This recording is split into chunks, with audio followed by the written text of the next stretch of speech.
Well, hello everybody, and welcome out to the lesson tee, and welcome into this video. And in this video, I'm going to use two examples of what I was doing with two different students this morning, and using a lot of exaggerated motion in order to achieve a desired motion. First student was a senior golfer, new to the game, trying to get him to change his swing path. And the second one was a young girl, a senior in high school, that I've taught for a long time, and she has really struggled with a proper pivot. And in these two lessons, I used a lot of exaggeration. And I want to show you why sometimes we have to feel so exaggerated, why we have to really exaggerate the desired motion in order to achieve what we're trying to accomplish. So stick with me through the two examples and think about it. And if you have a problem with your golf swing and you would like to know how you could use an exaggeration, drop a comment below. Tell me what you're doing, and I'll write you back and I'll tell you, hey, here's what you need to feel exaggerated on so you can make some change. If you're new to my channel, simple golf instruction that's fundamentals based, that's here to help you improve. So if you're really looking to improve your golf game, you may want to hit that subscribe button down there. So let's go in with the first example with my senior golfer. So my first example, again, like I said, at a senior golfer, he's brand new to the game. I've given him two lessons, and you know, he's retired and he's wanting to use golf as a form of entertainment and exercise. And so we're trying to get him to where he can actually hit some golf shots. So what was happening to him in his golf swing? He was going to the back of the golf swing. He was folding his right arm up way too much.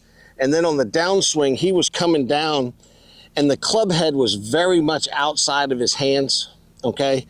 And which was giving him a pretty good out to in motion, all right? It was, and just couldn't make any contact. And there was just, because of that position of the golf club, you know, he was done. So I had him doing two things today, and I'm gonna show you both of them. So the first one was this. I put two alignment sticks down here, using them as his target line. And I explained to him that, hey, in the backswing, that we want to get the butt end of the shaft here, or we just want to get the shaft of the golf club pointing at that target line. So I had him standing here, making a backswing, and just pointing the butt of the club at the target line, okay? I was not letting him get his arm folded up.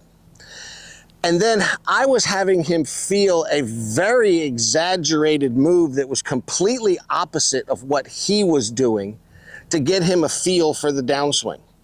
So we were here where he was coming down this way with the club head outside of his hands. I was getting him to feel that he was coming down straight down with his arms and that the golf club head was staying way back behind him. Now, that is the complete opposite of what he was doing. And sometimes that's what we have to do in order to effectively make a change. And so as he was trying to do this, so he would hit a ball, and I've got this ball on a tee. I've got it teed up a quarter of an inch or so just to make things easy. I was having him go real slow, point the butt of the club at the target line, and then lower his hands. And as he started doing that, his golf club started getting closer to the plane, okay?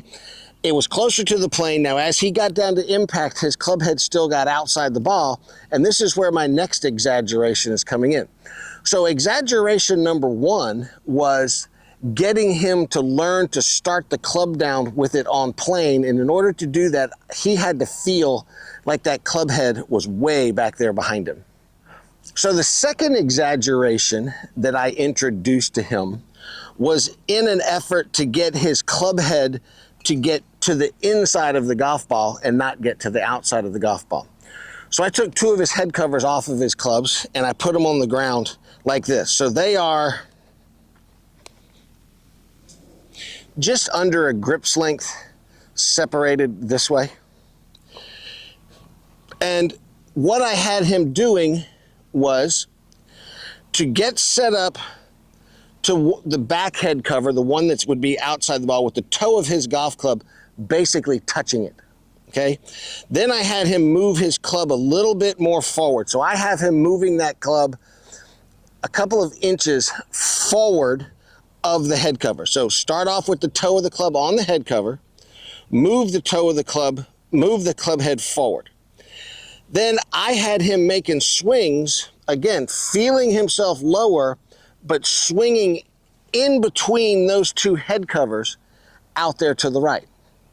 Now, the purpose of this second head cover up here, which I could squeeze it in there a little bit tighter, is so that when he comes down, he can't go back over here to the left.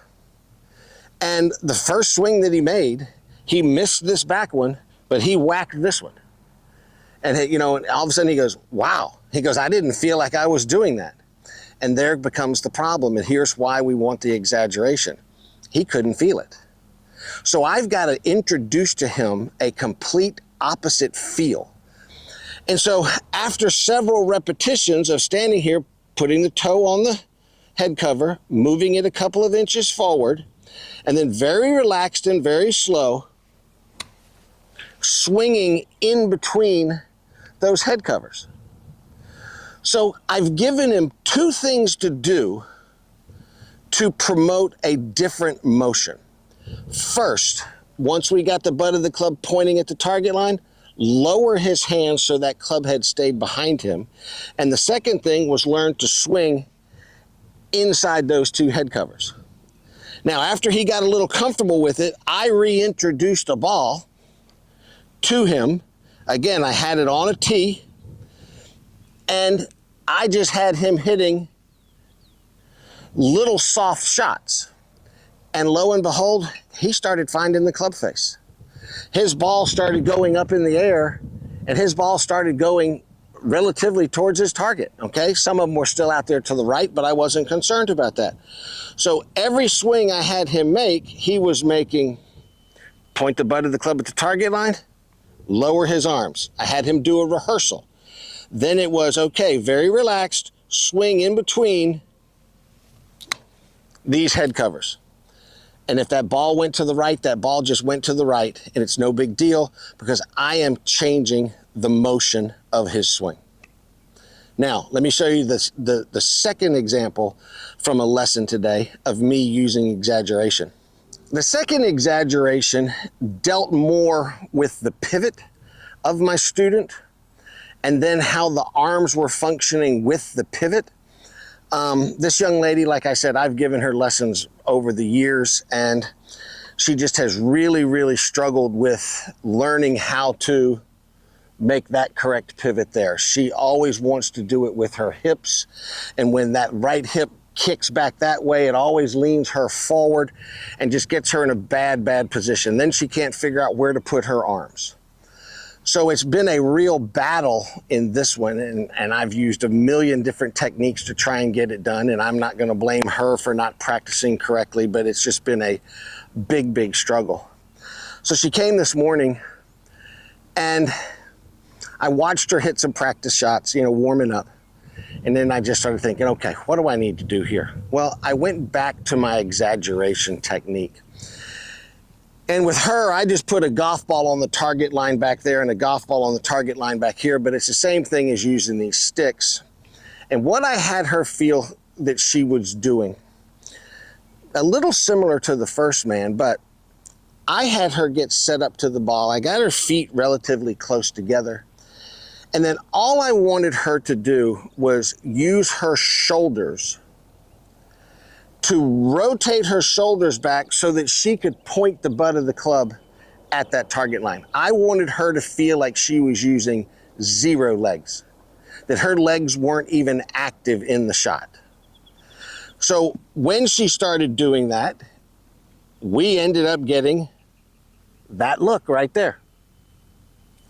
Then I then said, okay, I want you now to make a forward swing.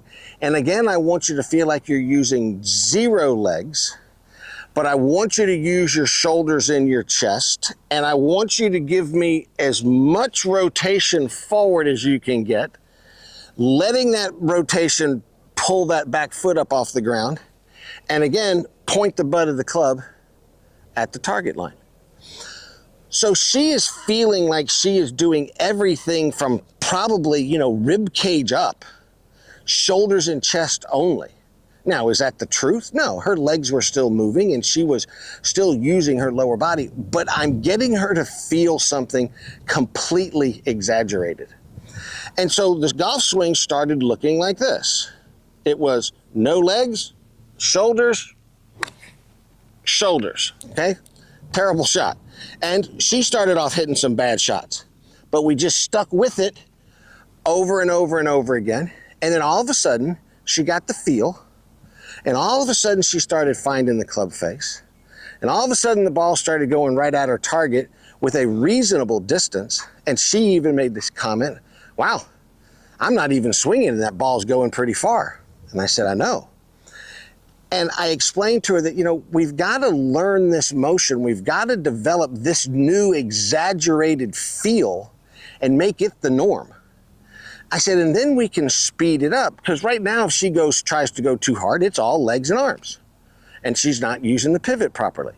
So again, exaggerating the motion, exaggerating the desired result, no legs, all shoulders, all shoulders. That was a good one right there. So the message that I'm trying to convey to you today is that if you have a desired motion that you are trying to achieve and you're having trouble getting there, exaggerate it. Go so far across the line that you feel like you're doing completely the opposite thing that you currently do. And don't feel like this exaggeration is, just something for you to learn. Take it as, hey, this is what the golf swing has to feel like from now on. Because your old feel produces the old swing. So you've got to develop a new feel for the swing. You've got to develop a new feel that the brain is recognizing as, hey, this is what my golf swing is now. Well, again, I hope this helps you. I hope this can help you. It helps to understand what it takes sometimes to make a change in the golf swing. And again, like I said at the beginning of the lesson, if you have some motion or some problem that you just can't solve, drop me a comment below. I'll give you some exaggerations that you can use to help change that motion. I appreciate y'all coming in and watching this video, just as always. Again, I look forward to hearing your comments. And if you've never subscribed to my channel and you want to improve your golf game, hit that subscribe button, because this is the type of stuff that I do. Just sound, solid, fundamental golf advice that's here to help you improve your game.